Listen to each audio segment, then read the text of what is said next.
तो ये तो पहले समझ लेना जरूरी है कि व्यस्त जीवन से परमात्मा की खोज का कोई विरोध नहीं। असल में व्यस्त जीवन से अलग परमात्मा के लिए समय खोजने की कोई जरूरत नहीं है। तुम्हारे व्यस्त जीवन में ही तुम्हारे सब कुछ करने में ही, चाहे गिट्टी फोड़ो, चाहे मकान बनाओ, चाहे फैक्ट्री में कारखाना चलाओ, चाहे घर में रोटी बनाओ, चाहे कपड़े सियो, चाहे वीणा बजाओ, चाहे चित्र बनाओ, कुछ भी करो, करने से परमात्मा की खोज का कोई विरोध नहीं है। क्योंकि परमात्मा की खोज एक नए प्रकार का करना नहीं, वो एक नया एक्शन नहीं। परमात्मा की खोज एक कॉन्शियसनेस है, एक चेतना है, एक्ट नहीं, डूइंग नहीं। इस फर्क को थोड़ा समझ लेना जरूरी है। एक आदमी गिट्टी तोड़ रहा है, एक आदमी वीणा बजा रहा है, उन दो में से कोई एक ही काम एक समय में किया जा सकता है। लेकिन मेरा कहना यह है, आदमी गिट्टी तोड़े और गिट्टी तोड़ते समय में ऐसी चेतना निर्मित कर सकता है कि परमात्मा की खोज जारी रहे, गिट्टी भी टूटे और परमात्मा की खोज जारी रहे। वीणा बजाए, वीणा भी बजे और परमात्मा की खोज जारी रहे। और बड़े मजे की बात है कि जिस दिन गिट्टी तोड़ने के साथ परमात्मा की खोज जारी होती है, उस दिन गिट्टी पहले से ज्यादा कुशलता से टूटती है। क्योंकि परमात्मा की खोज के साथ ही सारे प्राण शांत, सारे प्राण आनंद से भरने शुरू हो जाते हैं, सारे प्राण एक नए संगीत से आंदोलित होने लगते हैं। एक मंदिर बन रहा है, एक कवि उस मंदिर के पास से गुजरता है, एक पत्थर तोड़ते मजदूर से उसने पूछा कि मेरे दोस्त तुम क्या कर रहे हो? उस आदमी ने क्रोध से भरी आंखें ऊपर उठाई और कहा, अंधे हो, दिखाई नहीं पड़ता कि मैं क्या कर रहा हूं? पत्थर तोड़ रहा हूं। वो पूछने वाला कवि तो घबरा गया, वो तो डर गया। उसके पूछने में कुछ ऐसी बात तो ना थी इतना क्रोध जाहिर किया जाए। लेकिन जिनके भीतर क्रोध भरा हो वे कोई भी मौके बेमौके क्रोध को निकालते रहते। इससे कोई संबंध नहीं कि क्रोध का मौका है या नहीं। वो कभी आगे बढ़ा और उसे ख्याल आया कि मैं दूसरे आदमी से भी पूछूं, क्या पत्थर तोड़ने वाले सभी लोग इतने ही क्रोध से भरे हुए हैं? उसने एक दूसरे आदमी से पूछा कि दोस्त क्या कर रहे हो?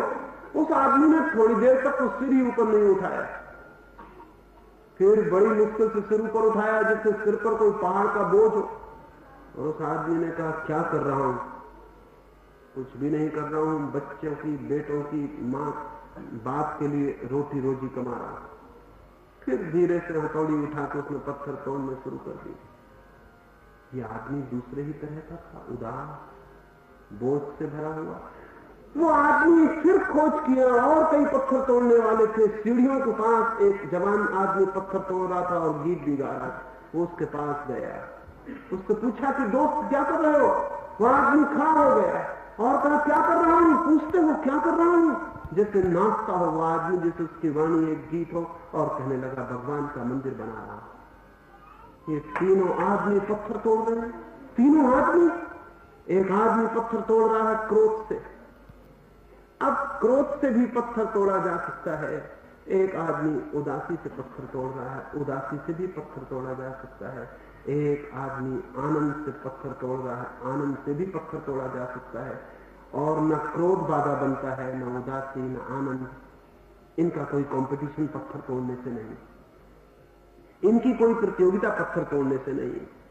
वो आदमी ये नहीं कह सकता कि मैं पत्थर तोड़ रहा हूं तो मैं क्रोध कैसे करूं। वो आदमी ये नहीं कह सकता दूसरा आदमी, मैं इस वक्त पत्थर तोड़ रहा हूं, उदास कैसे हो जाऊं।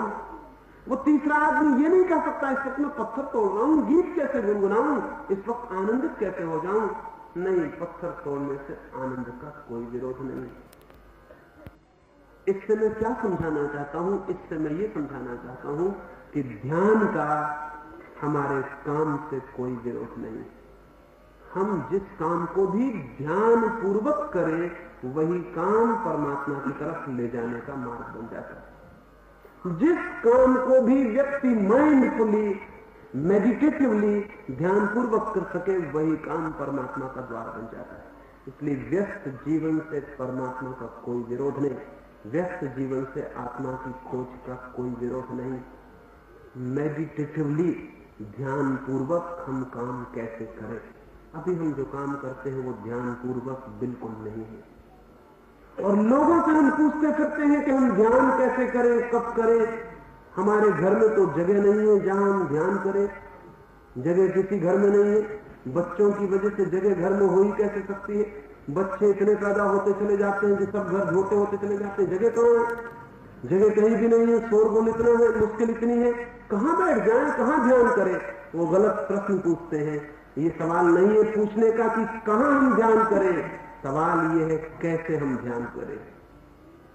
ये सवाल जगह का नहीं, ये सवाल समय का नहीं है। लोग पूछते हैं कब हम ध्यान करें, सुबह की रात, ये भी सवाल गलत है।